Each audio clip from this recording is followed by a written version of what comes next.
যোৱাবাৰ মই দুখন কিতাপ বাছনি কৰিছিলে তাৰ কাৰণে যোৱা বছৰ former honourable chief justice of India Sanjiv Khanna ছাৰে মোক বঁটা দিছিলে আৰু এইবাৰ মোৰ তিনিখন নতুন পুথিৰ কাৰণে তেওঁলোকে আকৌ মোক সন্মানিত কৰিছে।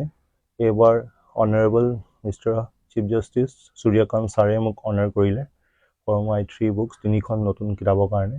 তাৰ ভিতৰত প্ৰথমখন হয় A to Z in yoga, যোনখন কিতাপ য়োগাৰ আইনৰ ওপৰত, য়োগাৰ যি লেণ্ডমাৰ্ক কেছেছ আছে, য়োগাৰ যি মানুহৰ কি সহায় হৈছে, আজিৰ দিনত সুপ্ৰিম কোৰ্ট হওক, হাই কোৰ্ট হওক, য়োগা প্ৰেক্টিছ কৰিবৰ কাৰণে তাত চেণ্টাৰ আছে, তাত আপোনাৰ ৰুম আছে। আমাৰ য়োগা ডে দিনাখন ডিব্ৰুগড় হওক, বিভিন্ন ডিষ্ট্ৰিক্ট কোৰ্টবিলাকতো যাৰ উকিলে একেলগে মিলি য়োগা কৰে। সেইকাৰণে yoga is a part of life আৰু ইউনাইটেড নেশ্যনেও স্বীকৃতি দিছে কোন কোন দেশত য়োগাটো ফ'ল' কৰা হয়। এই মোৰ কিতাপখন A to Z in yoga, এই কিতাপখনত বহুত তথ্য আছে আৰু সকলোৰ কাৰণে বহুত সহায় হৈছে।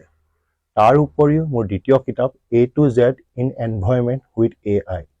A to Z in environment কিতাপখন লিখা মোৰ প্ৰথম এনভাইৰনমেণ্টৰ ওপৰত ৰিলেটেড কিতাপ লিখিছোঁ মই। সেইবছৰ গুৱাহাটী হাইকোৰ্ট এডভকেট এছ'চিয়েশ্যনে মাৰ্চ মাহত গুৱাহাটীৰ ছেমিনাৰত মোক এজ এ ৰিচোৰ্চ পাৰ্চন মাতিছিলে দিল্লীৰ পৰা, সুপ্ৰিম কোৰ্টৰ পৰা মই আহিছিলোঁ। তাত মই এই এনভাইৰনমেণ্টৰ ওপৰত এখন প্ৰেজেণ্টেশ্যন দিছিলোঁ এজ এ ৰিচোৰ্চ পাৰ্চন। তেতিয়া মই তাৰ ওপৰত অলপ ৰিচাৰ্চ কৰিলোঁ, গৱেষণা কৰিলোঁ আৰু এনভাইৰনমেণ্টৰ ওপৰত বহুত নতুন নতুন তথ্য মই বিচাৰি পালোঁ।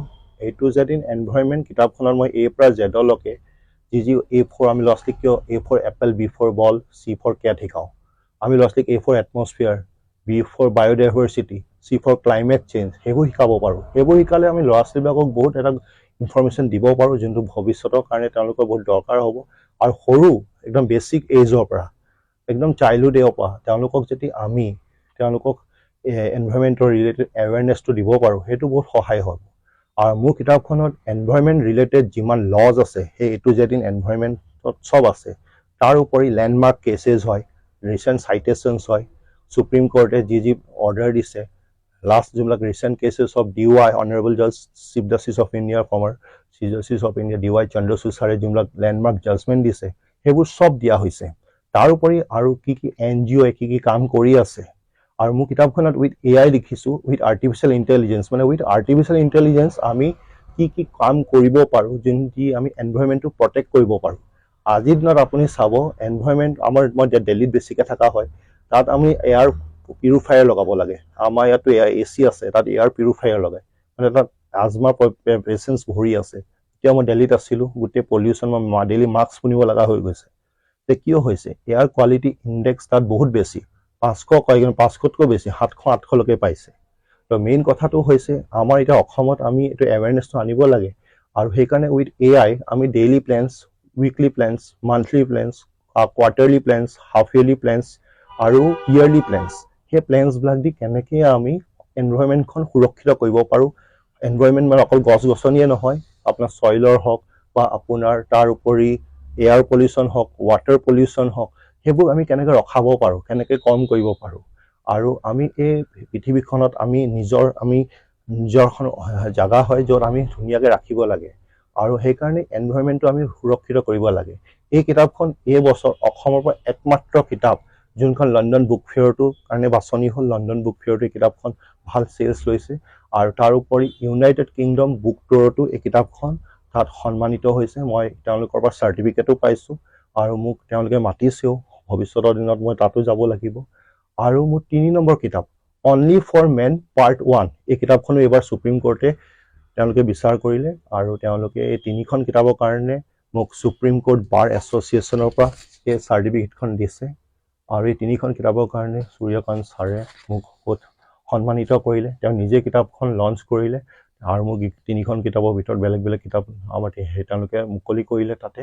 তাৰ উপৰি এডিশ্যনেল চলিচিটৰ general of India Tushar Mehta sir, তেওঁ এই কিতাপকেইখন গণ্য কৰিলে, তেওঁ লঞ্চ কৰিলে। তাৰ উপৰি সুপ্ৰিম কোৰ্ট বাৰ এছ'চিয়েশ্যনৰ president Vikash Singh sir, senior advocate তেওঁ কিতাপখন মুকলি কৰিলে। Rahul Kaushik, senior advocate, vice president supreme court bar association, তেওঁ এই কিতাপখন মুকলি কৰিলে। আৰু তাৰ উপৰি AOR যোনটো এডভকেটৰ ৰেকৰ্ডৰ এছ'চিয়েশ্যন আছে, স্ক'ৰা, তাৰ যোনজন তাৰ প্ৰেছিডেণ্ট হয় ভিপিন নায়াৰ ছাৰো মোৰ কিতাপখন মুকলি কৰিলে। তাৰ ফটোগ্ৰাফছো আছে আৰু সকলোৱে দেখিছে, তাত মোক সকলোৱে উৎসাহ জনাইছে নতুন ৰাস্তাত আগবাঢ়িবলৈ। তাৰ উপৰি মোৰ আৰু এখন কিতাপ, যোনখন 3 number book, only for men. এই কিতাপখন মই এইবছৰ লঞ্চ কৰিছোঁ। এই কিতাপখন ক্ৰুৱেল্টি এগেইনষ্ট মেন। এই কিতাপখন লিখিবলৈ মই অনুপ্ৰেৰণা পালোঁ যেতিয়া অসমৰ বিভিন্ন জেগাত বিভিন্ন কেছ হ'ব ধৰিলে, আৰু মেঘালয়ত আপোনাৰ ৰাজা ৰঘুবংশী বুলি এটা কেছ হৈছিলে। সেইটোৰ পৰাই মোক ভাবিবলৈ চিন্তা কৰিব ধৰিলে ইয়াৰ পৰা ৰিচাৰ্চ কেনেকৈ কৰিম। তাৰপিছত নেশ্যনেল কমিশ্যন ফৰ মেনৰ লগতো কেছেছবোৰ চালোঁ। আৰু এই কিতাপখন এখন টুল হয় টু প্ৰিকশ্যনেৰী মেজাৰ্ছ, কেনেকৈ মানুহে নিজকে সুৰক্ষিত কৰিব পাৰে আৰু তাৰ উপৰিও কেনেকৈ তেওঁলোকে আপোনাৰ আইনৰ সহায় ল'ব পাৰে। মই এইটো নকওঁ কি চব মহিলা বেয়া, মই এইটো নকওঁ কি চব মতা মানুহ বেয়া, কিন্তু আজিৰ দিনত সমাজত দুটা বেলেঞ্চ হৈ থাকিব লাগে। Crime never page. ক্ৰাইমটোৰ পৰা আমি জানিব লাগিব আৰু কেনেকৈ ক্ৰাইমটো হোৱাৰ পৰা ৰখাব লাগিব, ক্ৰাইমটো কেনেকৈ বচাব লাগিব মানুহক বিপদৰ পৰা। আজিৰ দিনত বহুত মতা মানুহে ছুইচাইড কৰিছে, ডিপ্ৰেশ্যনত আছে, তেওঁলোকৰ একো ভুল নাই, তথাপিও তেওঁলোকে ভুগিব লগা হৈছে। সেইকাৰণে এই কিতাপখনৰ পৰা তেওঁলোকৰ কাৰণে এটা সহায় হ'ব, ছাৰ্ভাইভেল ষ্ট্ৰেটেজি। আৰু এই কিতাপখনো সুপ্ৰিম কোৰ্টে গ্ৰহণ কৰিছে, সুপ্ৰিম কোৰ্টৰ লাইব্ৰেৰীত এই কিতাপখন পাব। এই কিতাপখনৰ কাৰণে মোক সন্মানিতও কৰিছে। মোৰ এই 3খন কিতাপৰ কাৰণে মোক সন্মানিত কৰিছে সুপ্ৰিম কোৰ্ট বাৰ এছ'চিয়েশ্যন আৰু honourable mister chief justice Surya Kant ছাৰে। তাৰোপৰি মোৰ বিভিন্ন কিতাপ তেওঁলোকৰ সুপ্ৰিম কোৰ্টৰ designated senior advocate doctor Abhishek Manu Singhvi sir, তেওঁ কিতাপ মোৰ গ্ৰহণ কৰিছে। Salman Khurshid senior advocate supreme কোৰ্টৰ, তেওঁ মোৰ কিতাপ গ্ৰহণ কৰিছে। তাৰ উপৰিও মোৰ আগৰ কিতাপখিনি কপিল চিব্বল ছিনিয়ৰ এডভকেট, তেওঁ গ্ৰহণ কৰিছে। DY Chandrachud sir, former honourable chief justice of India, তেওঁ মোৰ কিতাপ গ্ৰহণ কৰিছে আৰু মোক বহুত উৎসাহ জনাইছে। আৰু সুপ্ৰিম কোৰ্টৰ বিভিন্ন ডাঙৰ ডাঙৰ অধিবক্তাই মোৰ কিতাপ গ্ৰহণ কৰিছে আৰু মোক উৎসাহ জনাইছে। আৰু মই বিভিন্ন কেছ কৰি আছোঁ।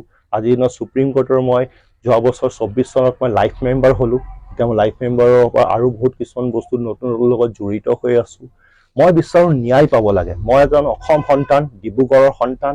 আজিৰ দিনত দিল্লীত গৈ যি সন্মান পাইছোঁ, এই যোৱা নৱেম্বৰ মাহত মোৰ কাৰণে এটা বহুত ভাল মাহ হৈছে। মোৰ সুপ্ৰিম কোৰ্ট এডভকেট এছ'চিয়েশ্যনৰ পৰাতো মই পাইছোঁৱে, সুপ্ৰিম কোৰ্ট বাৰ এছ'চিয়েশ্যনৰ পৰাতো পাইছোঁৱে। তাৰোপৰি সুপ্ৰিম কোৰ্ট বাৰ এছ'চিয়েশ্যনৰ উপৰিও আপোনাৰ যিখিনি জাজেছে মোক দিলে, তাৰ উপৰিও ছিনিয়ৰ এডভকেট AAA আপোনাৰ এডভকেট অন ৰেকৰ্ডৰ এছপিএন একাডেমি আছে, তেওঁলোকেও মোক সন্মানিত কৰিলে। আৰু